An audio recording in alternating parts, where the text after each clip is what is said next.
Good morning, guys, and welcome back to Storytime Wednesdays. I am Miss Stacy, and I will be reading you another lovely story today.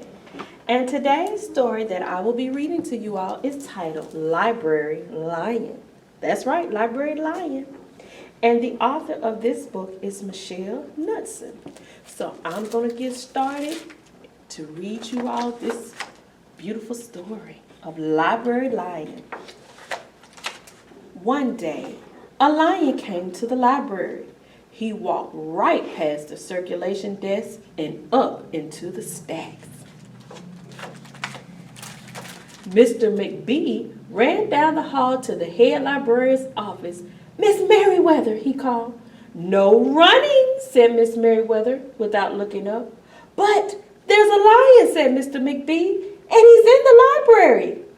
"Is he breaking any rules?" asked Miss Merriweather. She was very particular about rule breaking. "Well, no," said Mr. McBee, "not really." "Then leave him be." The lion wandered all around the library. He sniffed the card catalog. He rubbed his head against the new book collection. Then he padded over to the story corner and went to sleep. No one was sure what to do. There weren't any rules about lions in the library. Soon, it was time for story hour. There weren't any rules about lions at story hour either. The story lady seemed a little nervous, but she read out the first book's title in a good, clear voice. The lion looked up, and the story lady kept reading. The lion stayed for the next story, and the next story after that. He waited for another story, but the children began to walk away. "Story time is over," a little girl told him. "It's time to go." The lion looked at the children. He looked at the story lady. He looked at the closed books. Then he roared very loud. Miss Merriweather came striding out of her office. "Who is making that noise?" she demanded. "It's the lion," said Mr. McBee. Miss Merriweather marched over to the lion. "If you cannot be quiet, you will have to leave," she said in a stern voice. "Those are the rules." The lion kept roaring. He sounded sad. And the little girl tugged on Miss Merriweather's dress. "If he promises to be quiet, can he come back for story hour tomorrow?" she asked. The lion stopped roaring. He looked at Miss Merriweather, and Miss Merriweather looked back. Then she said, "Yes, a nice quiet lion would certainly be allowed to come back for story hour tomorrow." "Hooray!" said the children. The next day, the lion came back. "You are early," said Miss Merriweather. "Story hour is not until 3 o'clock." The lion did not budge. "Very well," said Mrs. Merriweather. "You might as well make yourself useful." She sent him off to dust the encyclopedias until it was time for story hour. The next day, the lion came early again. This time, Miss Merriweather asked him to lick all the envelopes for the overdue notices. Soon, the lion began doing things without being asked. He dusted the encyclopedias. He licked the envelopes. He let small children stand on his back to reach books on the highest shelves. Then he curled up in the story corner to wait for story hour to begin. At first, the people in the library were nervous about the lion, but soon they got used to having him around. In fact, he seemed very well suited for the library.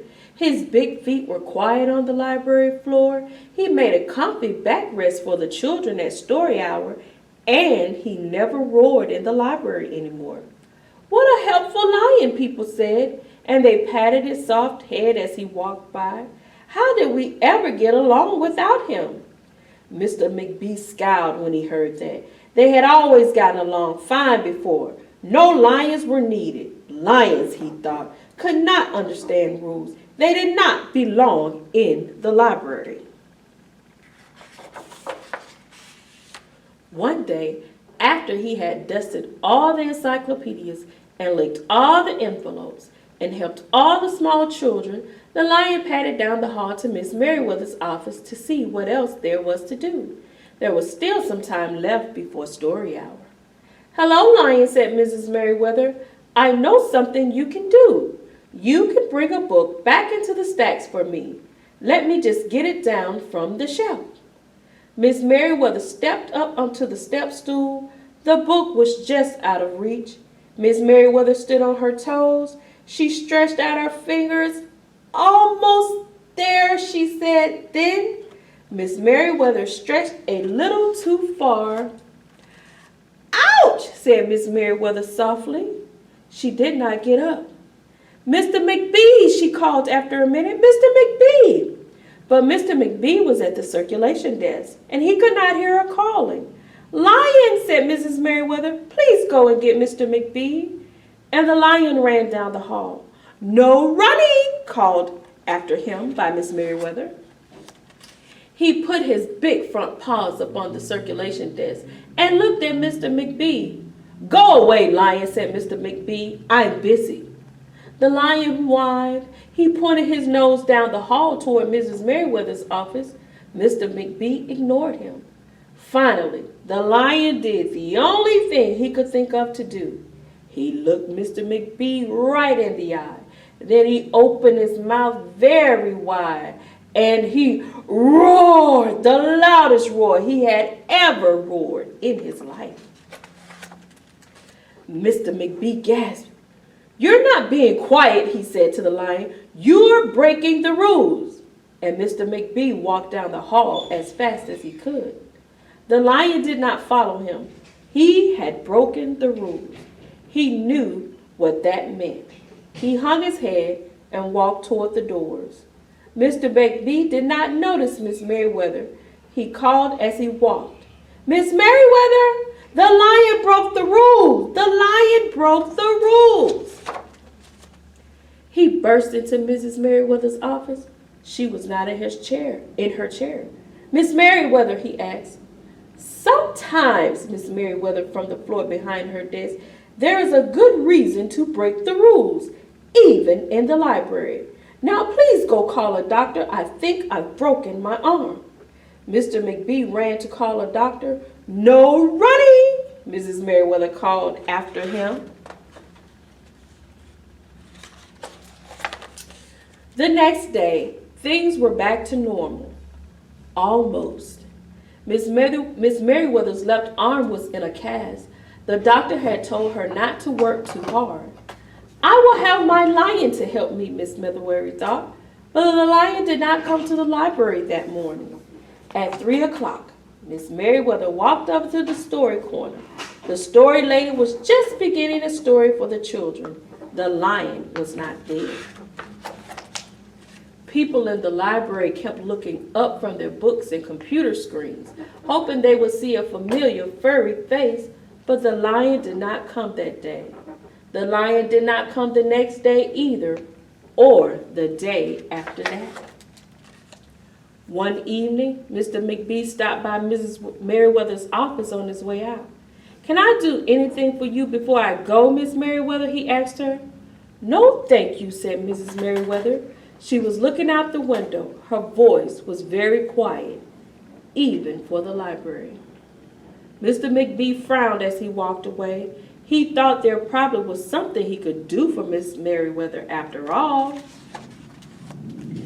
Mr. McBee left the library, but he did not go home. He walked around the neighborhood. He looked under cars. He looked behind bushes. He looked in backyards and trash cans and tree houses. Finally, he circled all the way back to the library. The lion was sitting outside, looking through the glass doors. "Hello, Lion," said Mr. McBee. The lion did not turn around. "I thought you might like to know," said Mr. McBee, "that there's a new rule at the library. No roaring allowed unless you have a very good reason. Say, if you're trying to help a friend who's been hurt, for example." And the lion's ears twitched. He turned around, but Mr. McBee was already walking away. The next day, Mr. McBee walked down the hall to Miss Merriweather's office. "What is that, Mr. McBee?" asked Miss Merriweather in her new, sad, quiet voice. "I thought you might like to know," said Mr. McBee, "that there's a lion in the library." Miss Merriweather jumped up from her chair and ran down the hall, and Mr. McBee smiled. "No running," he called after her. Miss Merriweather didn't listen. Sometimes there was a good reason to break the rules, even in the library. And I hope you all enjoyed that story as much as I enjoyed it. I look forward to reading to you guys again on next week. So I hope you all have a good day, and I'll see you next Wednesday. Have a good day. Bye-bye.